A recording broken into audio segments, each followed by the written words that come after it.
we move to a topic that's arguably the biggest fault line of our current culture wars, critical race theory. Within the last year, 35 states have introduced restrictive bills, and 14 states have already imposed these restrictions, banning the theory and limiting how teachers can discuss racism in their classrooms. And now, the GOP-led states have entered the next stage in their attacks. It's called curriculum transparency. According to NBC News, in at least 12 states, lawmakers have introduced legislation to mandate that schools disclose all of their teaching materials online. This list would include books, articles, videos, and it comes as the governors of Arizona, Florida, and Iowa all called for curriculum transparency laws in their speeches this month. Joining me now to discuss the conservatives' concerns regarding critical race theory in schools and the recent push for curriculum transparency is the PragerU personality, Amala Ekpunobi. She is the co-host of Will and Amala. Welcome to the show. Hi, thank you so much for having me on, Mark. And I want to go ahead and say I think we're going to find a lot more agreement than disagreement on the subject matter, I hope. I hope so, too. I hope to arrive at an interesting place, whether we agree or disagree. Right. I think the first thing I'd say is the idea of curriculum transparency, for me, isn't the problem. I think public education should be public. People should know what's in the curriculum. Parents should have a right to know what their kids are learning, what teachers are teaching. I would want to know, if I were a parent in a Florida school or a Virginia school, what my third grader is learning. It totally makes sense to me. My concern, and I want to know what you think, is that the purpose of this transparency isn't to actually just force us to know what's in the curriculum, but rather to police curriculum in ways that limit certain kinds of conversation, the biggest one being the one on race. Yeah, I do think that is going to be part of what happens here. I think with the COVID-19 pandemic, we saw a lot of kids home from school and parents actually getting a look at what teachers were teaching, and some of these parents were not happy. Now, as far as critical race theory is a part of that, I do think there are tenets of critical race theory, of the law theory, that have been distilled down and maybe even miscommunicated in these public schools that are being used to teach young children. And parents got to see that. They got to see those tenets of critical race theory being taught to their kids. And I think now that is what's pushing this new push for transparency. They want to see what their kids are being taught, and I think in a lot of states see if critical race theory has anything to do with it, and maybe they will come after it and try to take that away from the curriculum. But I think it depends on how exactly race is being talked about. What are the ways that race is being talked about that people are finding so problematic? You say it's parents. I'm not convinced it's starting with parents, but let's for a moment say it is. What is causing people to be upset? Yeah, I think first and foremost, when we look at critical race theory, I want to say there are a few things that I agree with when it comes to the theory that race is a social construct. I think that should absolutely be being taught to children from a young age, because that's an important lesson. The fact that kids don't have a unitary identity, that they can have intersectional identities attached to them, I think that's important. But I think parts and tenets of critical race theory that are getting into schools is the idea of whiteness as an identity, or that racism infiltrates every facet of society, or even the statement that whiteness is property that kids can own and use as a sign of power and privilege. And I think when you teach that to specifically young children, it can be extremely divisive. I, as a young black child, and this, I agree, this is anecdotal, was taught that life was going to be different for me by virtue of being a black female. And I harbored a lot of that divisiveness in my mind, a lot of that hatred in my mind, and I did direct it towards white students. And I think it can be harmful to teach children those tenets.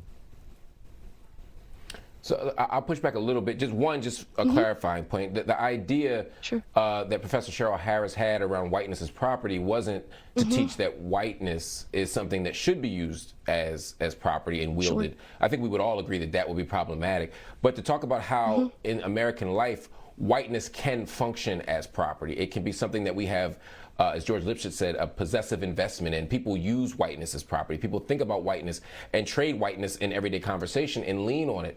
A good example might be, as W.E.B. Du Bois talked about in Black Reconstruction, this idea that, you know, the white worker should want to end slavery too, because as long as there are enslaved people, they will be priced out of the market. They'll never get living wages if there's a person working unpaid. But many times the white worker would be invested in whiteness and closing ranks around their whiteness and side with the planter or the bosses, the slaveholders rather than the slaves, because they were closing ranks around their whiteness. In that way, that's sort of an early way of thinking about whiteness as a form of property. So they actually would argue that we shouldn't be doing that, right? So I think the key oftentimes is distilling from the top down this information in a way that doesn't sort of misrepresent it. But sure. You raise another interesting point, not around sort of race as a social construct. I think we all agree with that. But this idea that by virtue of being, in your case, a black woman, that somehow your life is unavoidably going to be different than someone else's experience. Tell me why that's not true. First and foremost, to address the whiteness part, I don't think you can attach a certain characteristic to a group of people simply because they are white. I don't think that every white person has the ability to use their whiteness as property or as some sort of power or privilege over another minority or marginalized group. And as far as it pertains to my identity and being a black female, and I'll say a half black female, I don't think there is anything attached to my quote unquote blackness that has to do with outcomes that I'm going to come in contact with in my life. I've led a very successful life. You've led a very successful life. We both happen to be black. And as far as my life is concerned, there were no barriers or structures set in place. There's no legislation set in place. For me, there's no societal expectation set in place for me that has held me back in any way during my education or during my career. And I, in fact, grew up in a very rural, white, conservative area in Florida as a young black radical leftist and had no issue. So let's look at a few things. When you say that there are no structures or barriers that would limit your ability to thrive or succeed in America, I think it would be problematic to presume that because you had a good outcome, that means that you had a that the structures aren't there. It just means you could have succeeded despite those outcomes, not because they don't exist. But when you look at things, for example, differential sentencing in drug policy, when you look at the fact that even when we control for race and class, even when we control for class in schools, we see different outcomes in school performance for black children versus white children. When we look at suspension rates and expulsion rates among black and white students, black students are overrepresented even for the same acts, not just not just that the black guys are doing something worse. There's a bunch of stuff going. Actually, let me take a break because I want to ask you this question properly. I don't want to rush you into an answer. So let's take a break, and when we come back, I want to make sure that we have finished our conversation because I'm enjoying talking to you. Everybody, stay right here.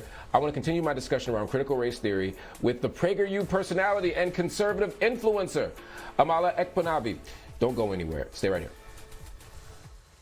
Welcome back to Black News Tonight. We continue our discussion around critical race theory and the concerns that conservatives have regarding its teaching in schools, as well as the recent push for curriculum transparency. I'm back with the PragerU personality, Amala Ekpunobi. She is the co-host of Will and Amala, and she is, again, a rising star in the conservative camp. Amala, one of the things you talked about, and this would be my critique, I often feel like black conservatives are often championed and spotlighted if they take the position, and I'm not saying you're not sincere in your position, but when they take the position that race is not a barrier, that their blackness is not a barrier, that color blindness and race neutrality is something that we should aspire to without considering what's actually happening on the ground right now. And so I was sort of struck before the break when you talked about saying that, your race hasn't been an impediment to your success in the country. And I'm thinking, well, how do we explain the fact, just to use one example, differential sentencing for black and white? The black people get longer sentences for the same crime. We get the death penalty more often. We get suspended more. I mean, all these outcomes, when you control for even class, black people still get the worst end of it. And I would stipulate we shouldn't do this stuff. You shouldn't rob anybody. You shouldn't get suspended from school. But if you make the bad choice, black people are getting the worst outcome. If race isn't a factor here and an impediment, how do you explain it? I do want to harken on one thing. You said the possibility of me succeeding despite the outcomes, and I think that is something that happens. And I do think that racism is real. I by no means want to brush off racism happening in our country. I just don't think it is as big of an issue as we are making it. And one thing that I like about critical race theory is it's talk about intersectionality and the presence of class and having two parents and your finances being important when it comes to your outcomes. I wish they held up those characteristics as far more important than race. I think that tends to be the issue. And when we look at what you said, sentencing in the court of law, this is something that I've actually been trying to look into as far as systemic racism goes. And the only thing that I could find was from the U.S. Sentencing Commission saying that the markers for the way that they sentence crime are obviously not racialized markers, but crimes do not have a formulaic sentencing. And this is across the board, across all jurisdictions. There's no formulaic sentencing for specific crimes. And often these statistics that come out about black people being sentenced more than white people bear no interest in prior records, in what sort of weapon was used, how many people were involved in the incident. And when it comes to sentencing, these different characteristics can play a large role in how things turn out. Now, could a portion of sentencing differentials be due to racism? Yes, I'm willing to concede that at any point. But I don't think it is as big of an issue as we are making it out to be in this country, and it's harming children to teach them that it is.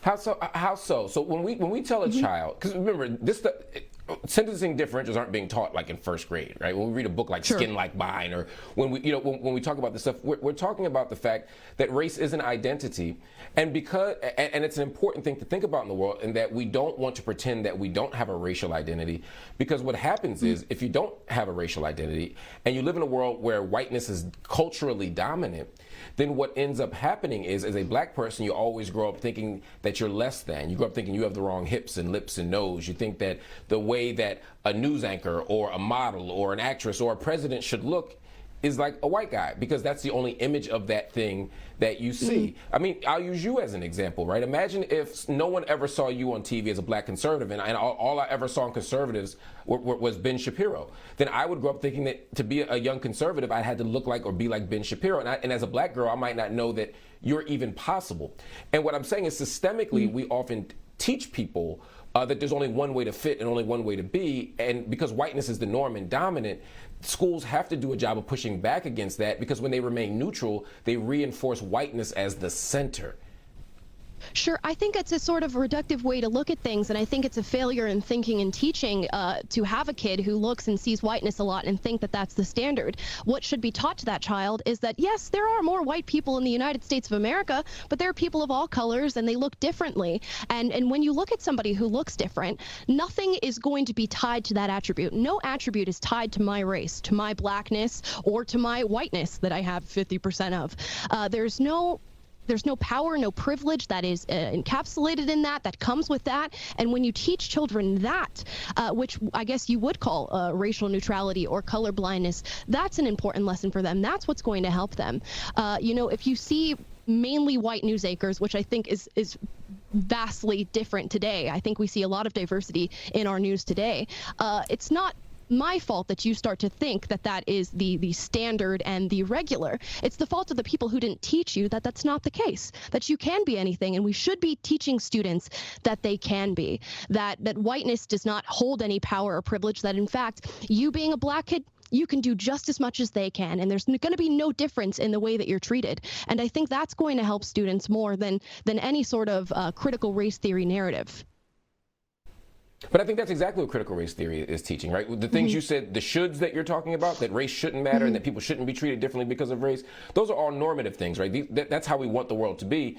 And I think not just critical race theory, but all the school curriculums, which I would argue aren't critical race theory, but all these school curricula are making those same arguments. They're also simply pointing out that that's not where we are now. And so we have to add these correctives, because again, if we don't say anything about it, if we say nothing about race in a world that normalizes these things, then I think we do run the risk of or not even run the risk. I think we inevitably will reinforce whiteness as the center. And I think you're right. We should say, hey, you know, your race shouldn't determine your outcome. But I think it's okay to say to kids, hey, there will be moments in the world where you're going to be taught that your skin's not beautiful. So I need you to know that. And you're right. And just finally, because we only have about 1 minute left, and I'll give you the last word. When we talk about, you mentioned being 50% white and 50% black, that might be true in the abstract. But you had to tell me that. When you walk through the world, no one says, look at that half black, half white sister. They say she's black, just like they say I'm black. And so the social world has a reality that's different than our biological makeup. Biologically, black, white, red, yellow, we all the same. But socially, you're black and I'm black. And so to pretend that that's not the case because of mere pure biology also doesn't set us up for the world that we actually have to live in. What would you say to that? And you had the last word. I would say that we do live in a world that is better than people think it is. I don't think racism is the problem that we make it out to be, and we would do a service to ourselves to focus less on race while still acknowledging that racism exists, and focus more on class and two-parent households and how to generate income and generate small businesses. And teaching young people those tenets of being successful in America is far more important than dividing them based on race in our schools. It's going to help them to be more successful. They won't harbor hatred or divisiveness towards students and their peers, and they're going to have better outcomes. That would be my final word here. Fair enough, Amala. Thank you so much for joining me on Black News Tonight. We'll be sure to have you back because I like talking to you. I like good civil conversation. Everybody stay with me right here on Black News Tonight. We got much more coming up.